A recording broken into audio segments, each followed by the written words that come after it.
Well, Dylan and Blanchard seem to be leaving. Wahoo's still the champion.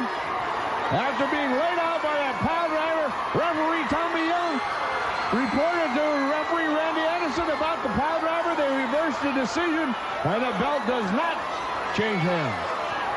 Back to Chief Wahoo McDaniel, still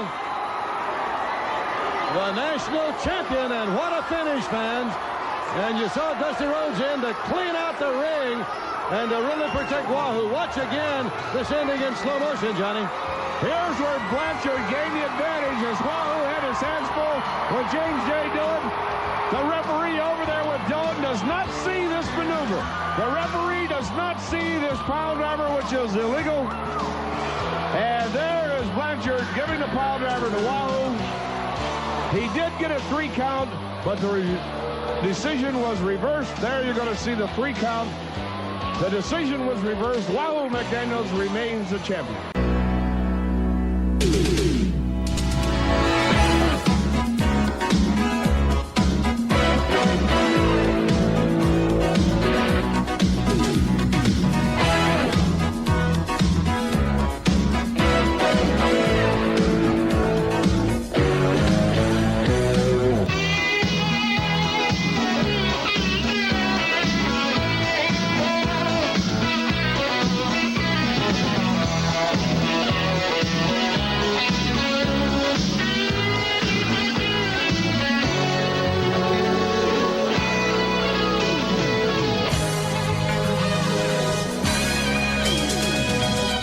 Place to be Nation Wrestling. Welcome to episode number 58 of NWA Crock and Roll. Another short forum episode here, just like episode number 57. I am broadcasting from the empty TBS studios of Saturday night, which is what it sounds like in my echo chamber a little bit. So please forgive me for that. However, on our last episode, we talked about 8 matches that we kind of missed in between on our journey from our relaunch episode to the Starrcade 86 journey. So I'm going to talk about another 8 matches tonight. Again, going solo as well. And then when we come back for our next episode, we will hit up full on running with Starrcade 86 with Logan Schiff and I. So we ended on the Sunday edition of TBS in our last episode from September 7th, 1986. We are going to pick up and again, this is number 58. And again, we're calling these the matches we missed in the summer or fall of 86, part 2, on the journey to Starrcade 86. So we're going to pick up, we are going to, and by the way, all the matches that we talk about in the last episode and this episode, all 100% are on YouTube. So you can find them on YouTube very, very easily. That's why I'm giving you the dates. If you just want to run in the dates and look at them, I'm also talked about, here's what I'd probably check out. Also, here's probably what I would not check out, as we talked about in our last episode as well. So our first match tonight, September 13th, 1986. All through the summer, the best of 7 was a hot commodity for Crockett. Very, very historic feud between Nikita and Magnum. And in the end, Nikita won the U.S. title by shenanigans. So we saw in our last episode where Magnum was moving on to Jimmy Garvin. But before he goes on to Jimmy Garvin, he actually has a rematch with Nikita. And again, on syndicated TV, this is huge. And it's 2 out of 3 falls for United States title. So him getting a crack at Nikita right before moving on to Garvin feels like a good way to put this thing to bed, which is awesome. The crowd is lit from the start, even on the intros. There's multiple tie-ups. TA spins Nikita around and punches him outside. Nikita comes back in with multiple knees and shoulder blocks to TA's stomach. TA throws Nikita to the corner and hits a belly-to-belly for 3 in about 5 minutes to win first fall. So really, really quick first fall win. Magnum gets some of that heat back from when he lost it in the best of 7. So really, really good there. Fall 2, TA works Nikita's leg. Nikita kicks him outside. Nikita throws him into the rails and takes control back in the ring with a rear chin lock. And then TA fights back, but Nikita with a Russian hammer. He nails his sickle with ease out of that hammer for 3 and wins fall number 2. So the TA in fall number 2 really, really took a shit kicking there. And Nikita really sickled him with ease to get that pinfall in fall 2. Fall number 3, TA with a nice leap over on Nikita, going over for a backdrop and hits Nikita with a clothesline. Nikita fights back, and then we get another damn chinlock spot that felt like an hour. Nikita, king of the chinlocks. If you ever listen to North-South Connection and our 7 Months of Danger pod, which, by the way, plug, go listen to that, please, because we just completed that run not long ago, 23 episodes. where we went back and we looked at the history of the Dangerous Alliance and cover from start to finish. So really, really, really fun pod there. So go listen to that. But Nikita on that one used to kill us on there with all his chin locks, and we're seeing a lot of that here.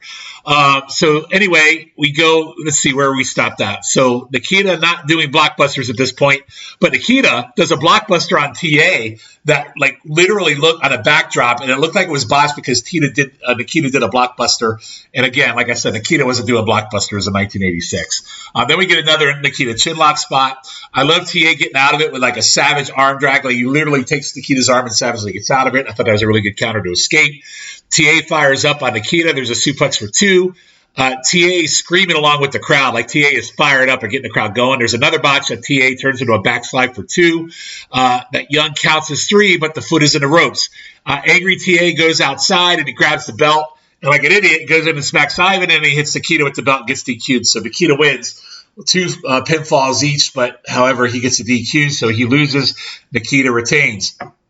So Nikita retains, but TA walks out with the title on his shoulder, but Nikita's the winner. So I was a bit disappointed at this, as 50% of this literally felt like Nikita doing chin locks, not as hot as the matches we covered on our relaunch for the Bash, but really some great fire and fight from TA where you really see this guy is headed like he is the man, and it's really, really unfortunate what happens to him because this TA was just on fire at this time, and he was just the guy to go to. I hated it then as it didn't make TA look very smart, I thought, with him getting DQ'd. I went 2.5, and again, we weren't getting 2-3 falls, Savage Santana matches for IC title in September 86, WWF, so who am I to complain about getting a 2-3 out falls main event with 2 of your top stars on a syndicated program for a major title? So 2.5 stars on this one. Definitely kind of look at it from a time standpoint. And kind of cements the end of the Nikita Magnum TA feud on television. They would have a few more on the house show circuit, but this kind of puts an end to the whole TA Magnum thing.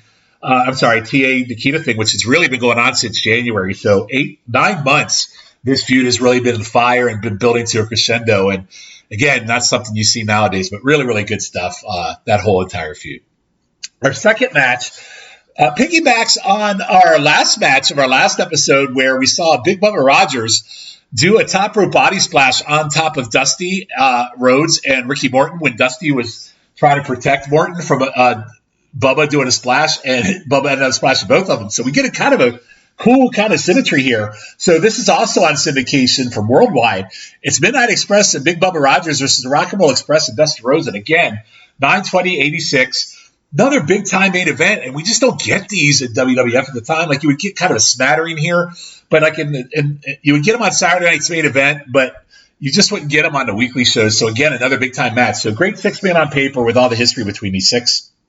Bunkhouse rules. All 6 are in bunkhouse gear, and I love Bubba in his white T-shirt and suspenders. I love eating bumping for the faces to open. There's a sick atomic drop to Dennis by Robert, which literally looked like Robert put his knee way up Dennis's ass. So it looked really brutal. Crowd is nuclear for every move. Bobby does a bear hug to Dusty, and then Bobby throws powder in Morton's eyes, and the fight is really on. Dusty and Bubba fight outside. The Midnight Express have a chain in the ring and hits both Rock and Roll Express members with it.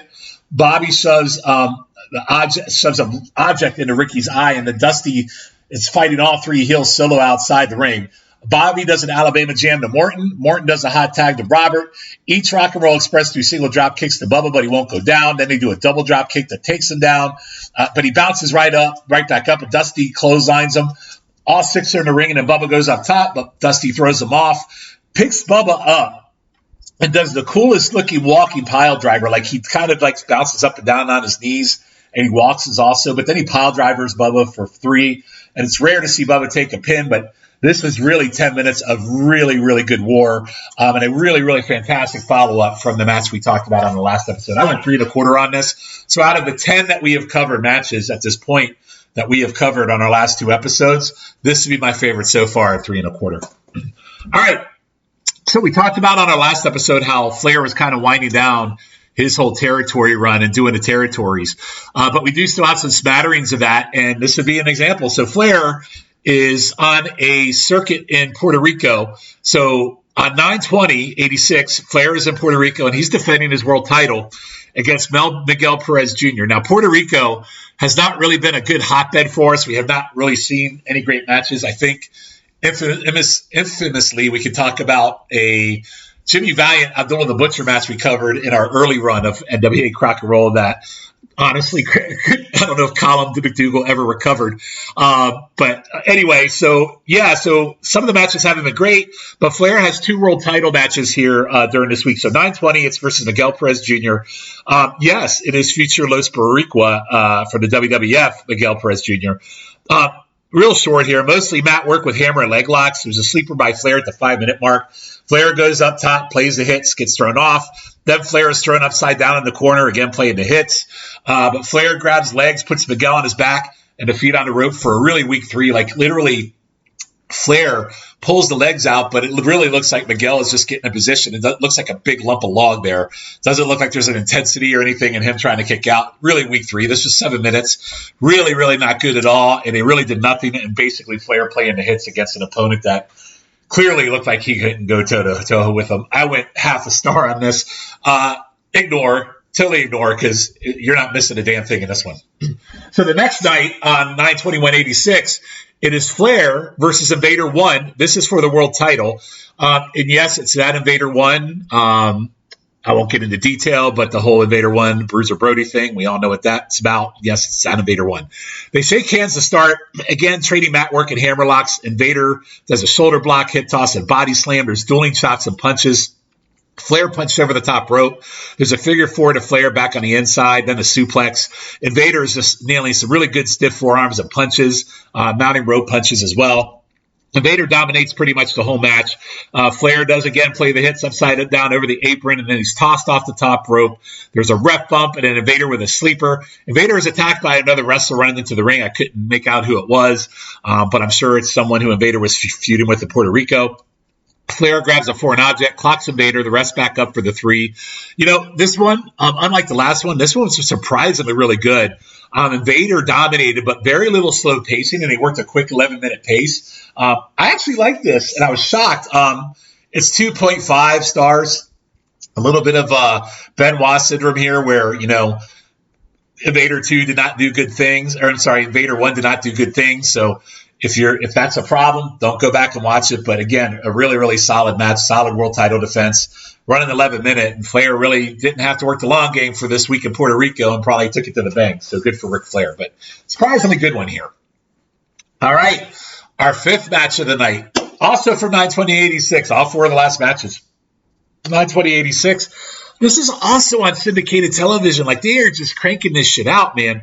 And this is for the national heavyweight title. And Wahoo McDaniel, who on our relaunch we discussed had won the national title from Tully in Los Angeles, he is defending. It's a rematch for Tully here. So kind of like we talked about with Magnum TA and Nikita kind of writing off. Tully is clearly on this path to Dusty to Starrcade. So kind of the write-off match here. So again, rematch, and Nikita, and by the way, Wahoo also getting a title defense in before losing the unification match that we covered.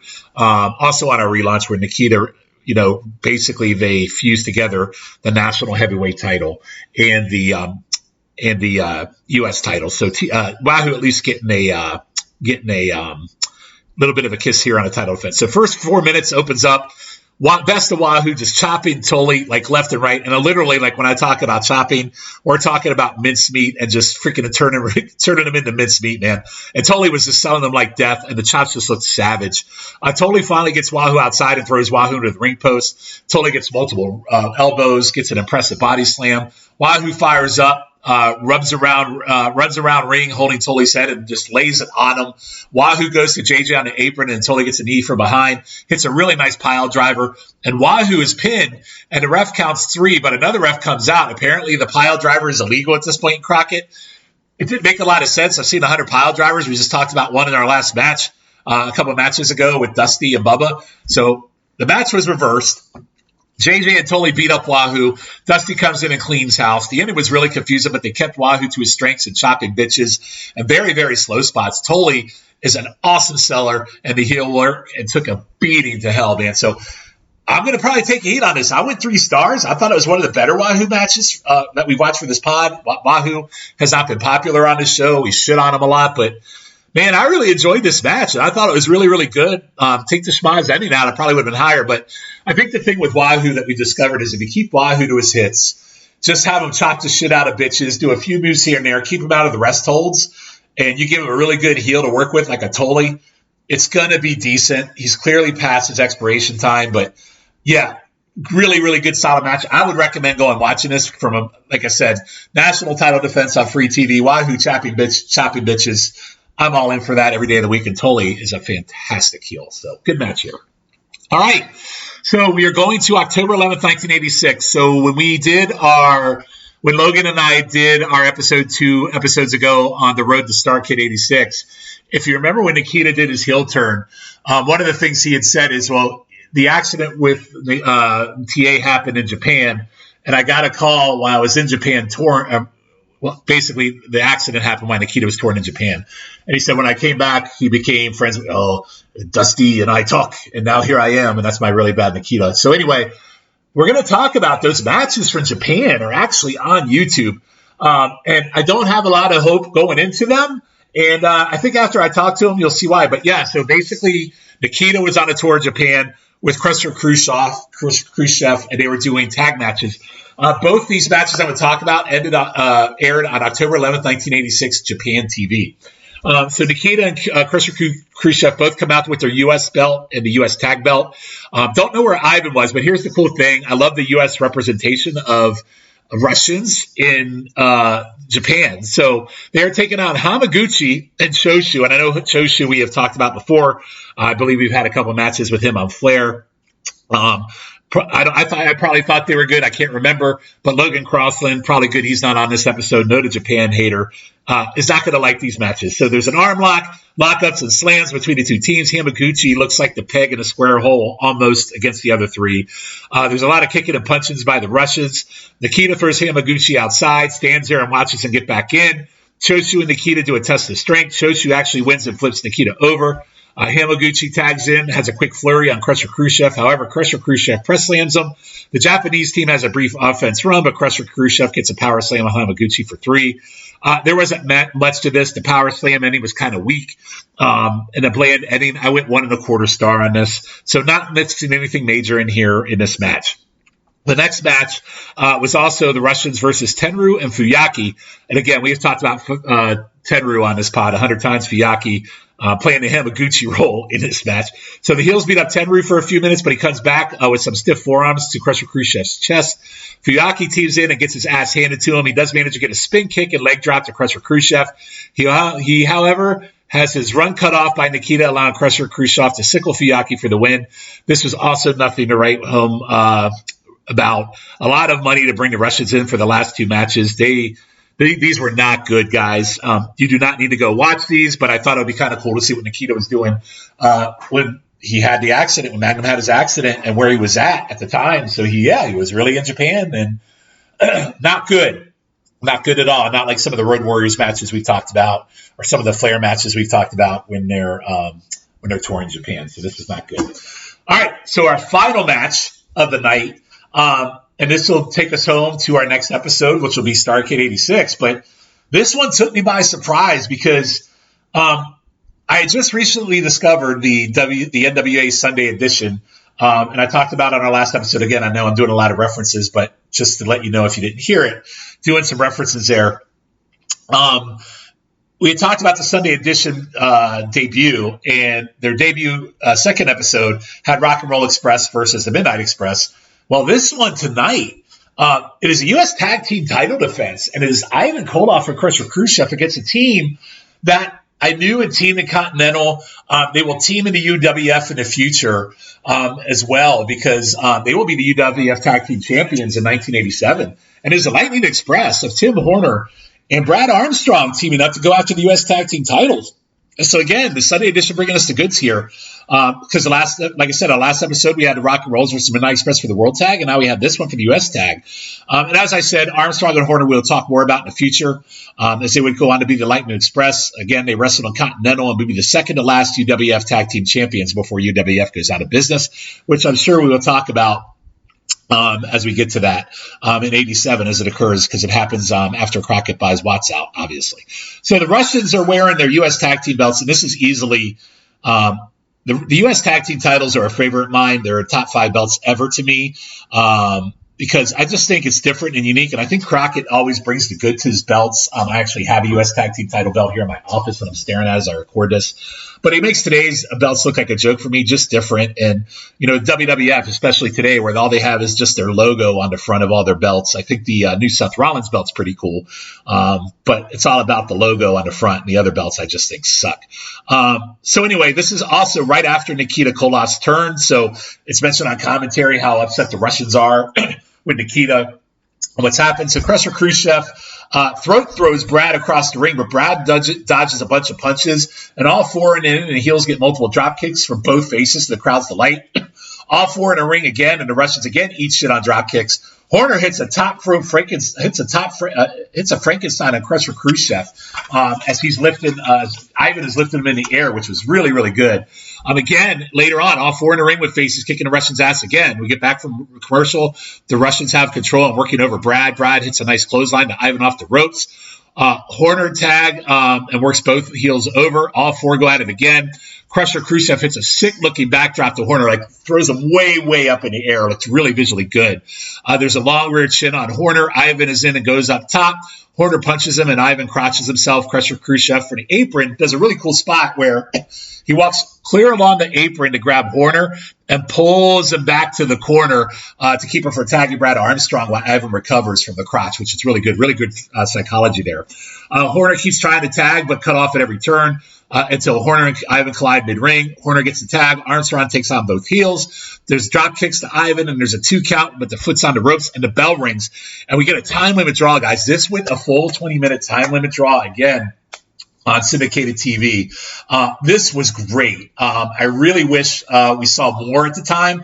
And I also wonder if TA's accident kind of caused some issues with this, because I wonder if maybe TA's accident caused it not to happen again, as Armstrong goes on to feud with Jimmy Garvin because of what happens. Jimmy Hill faced Garvin at Starrcade, and then Horner goes on to team with Nelson Royal at Starrcade, and then the Jayhawks end up getting the title shot at the Russians. I wonder if there was anything written in stone or anything where they would have had this match at Starrcade if the Magnum TA accident hadn't happened. I'm not sure, because I think TA still would have gone to face the world title, and Armstrong, they still needed somebody for Garvin. But yeah, really, really good match here. This is 3 1/4 easily. Really, really nice hidden gem. If you go out of your way to watch this one, Lightning Express versus the Russians for the U.S. Tag Team titles from the, what's the date again? October 26, 1986 WCW Sunday edition. You can find this on YouTube, just like every other match we talked about. So 2 3 1/4 star matches here tonight that I discussed. So really go out of your way. So let's review real quick. If I go into the beginning tonight, so we talked about the 2 out of 3 falls U.S. title match, Nikita versus Magnum TA, kind of the kiss off to their feud. 2 out of 3, 2.5 stars. Not their best, not their worst, but a cool moment in time type of deal. The bunkhouse stampede match between the Midnight Express and Bubba versus Rock and Roll Express and Dusty, 3 1/4. Absolutely go out of your way. You could skip the Miguel Perez versus Ric Flair world title match from Puerto Rico, but I kind of like the Flair versus Invader 1-1, but if you miss it, totally understandable, but I also thought that was pretty good. Wahoo versus Tully for the national title on 9/20/86, 3 stars, really, really liked it. You could skip the entire Russian run of Japan on 10/11/86, and then go out of your way to watch this one right here from 10/86/86, the Lightning Express versus the Russians for the U.S. tag title. I would 100% go out of my way to watch this one. It was a really, really fun find that I found last minute and added it to the back end. So that's it. The last 2 episodes, I have taken you through 16 matches that we have not discussed on our build to Starrcade 86 that literally happened right after the Great American Bash. So a lot of stuff happened after the Bash. Crockett, again, so many matches, putting out so much product. The champions are touring. Flair's all over the place. They got their talent going to Japan, talent going to Puerto Rico. TA got in his accident. They did quick on the fly booking to get Nikita going. Just, it's amazing to me how they kept up. It's just unbelievable stuff, putting out unbelievable product.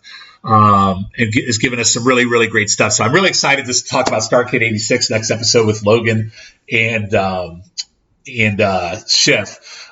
And again, Starrcade 86 I've watched one time, And I remember growing up when it was happening, the commercials for it, the build for it, which we talked about 2 episodes ago, were just off the chain great. And I was so excited to watch it. And I've watched it one time since, so I'd like to go back. I have certain feels on it. I would be curious to go back and watch it to see if some of my thoughts have changed, my opinions have changed. 12-match card, so there is a lot to watch. So I'm sure we'll go a little in depth on that on our next episode.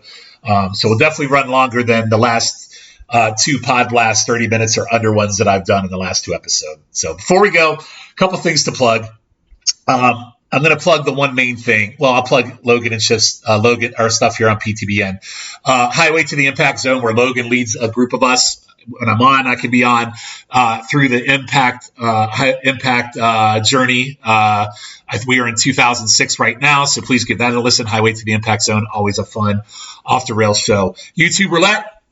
I also get on when I can as well, where we pick random matches from YouTube, where we watch 4 matches from YouTube, comment on them. It's kind of like a friends at the bar, sitting around watching wrestling kind of deal. That's really, really, really fun show.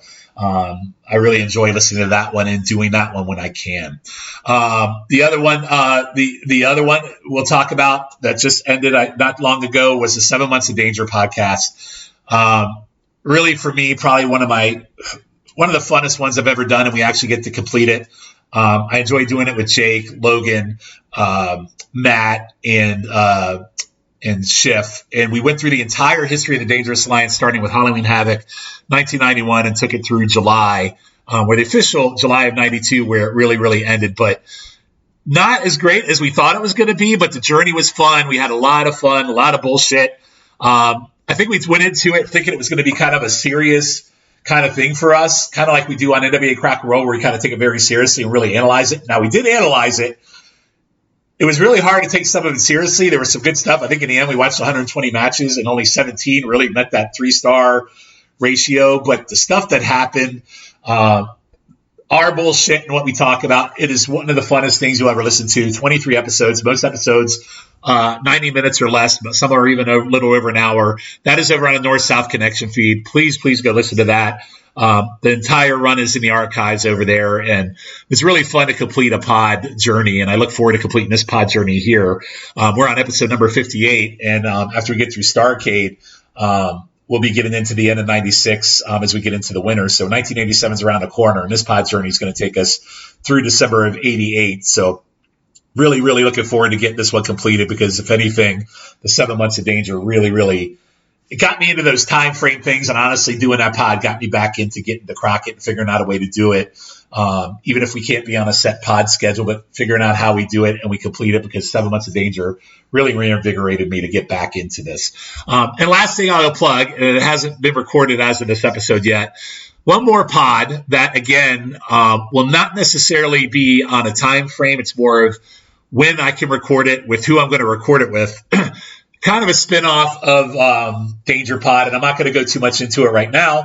It will be on the North-South Connection feed, hopefully debuting sometime at the end of August or mid-August. Coming out of the Danger Pod, one thing I really liked, and I just talked about it, was where we do time frames and feuds and time frames. Like the Dangerous Alliance it was a 7-month journey. It'll take a year, but there are so many other feuds and so many other things out there that are shorter time frames that have never been covered on any of the feeds, Place to Be or North-South. And I'm a big territory guy, and I'm really into those short feuds. And I came up with a premise that I ran by the powers that be at NOSO, and I'm really, really happy to say they are embracing it. But it's coming soon, and when it's 100% cemented and it's 100% recorded, I'm still mapping it out. But it really will be built around territory feuds and those time frames. And an episode could cover one feud. You might have one feud that covers over 2 to 4 episodes, but really allows us to peel back the onion and go back in time and look at feud time frames and individual feuds versus covering a year, or like Crock and Roll, where we're going to probably be 3 or 4 years to cover the whole Crockett run. Just individual matches from individual territories. And that could take you to AWA, that could take you to World Class, that could take you to USWA, that could take you to Global.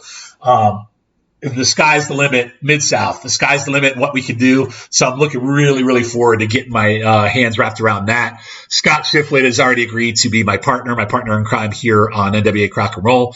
But more to come on the title, more to come on the premise, more to come how that'll be covered.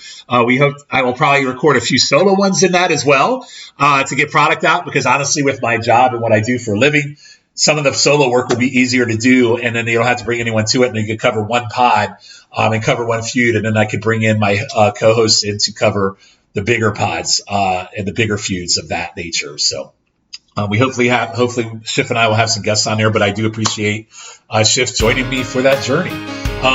So guys, that's it as far as the wrestling stuff tonight. Thank you for listening. I know the end game of talking about what's coming up and what we're doing was a little long, but I definitely wanted to give a plug out to the things that are out there and the things that are on both pod feeds that are there and coming up as well. So with that, I am Shawn Kidd. I will see you guys when we get to Starrcade 86. Don't have the time for when I'll drop, but I'll be back with Logan and Schiff, and we will talk all things Starrcade 86 on episode number 59 of the NWA Crock and Roll. Thanks, everybody. Hold on, I'll be back for you, it won't be long. But for now, there's something else that's calling me. So take me down a lonesome road, point me east and let me go. That suitcase weighs me down with memories. I just wanna be the one you run to. I just wanna be the one you come to. I just wanna be there for someone when the night comes. Let's put all the cares behind us and go where they'll never find us. I just wanna be there beside you when the night comes. When the night comes.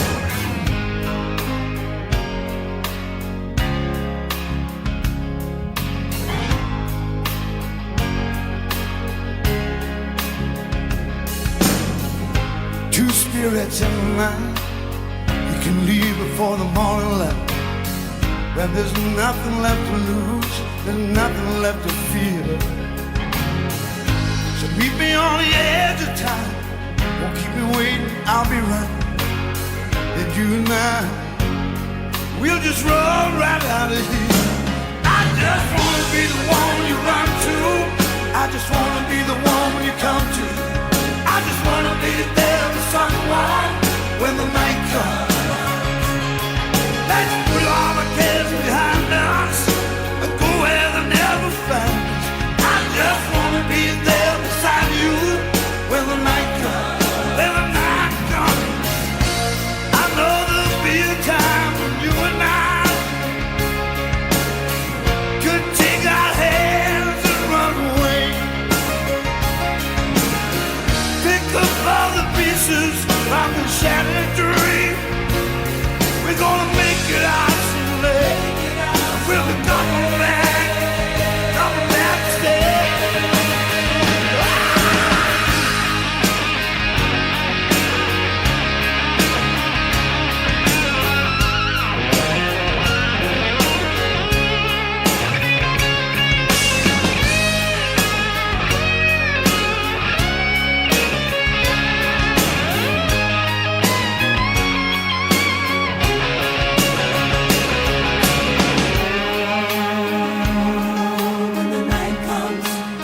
I wanna be the one you run to.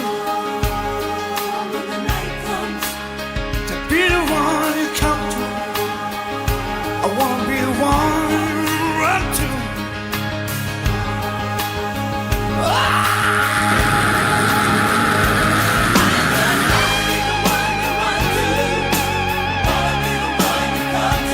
I just wanna be there for someone when the night comes. Let's put all the cares behind us and where they'll never find us. I just wanna be there.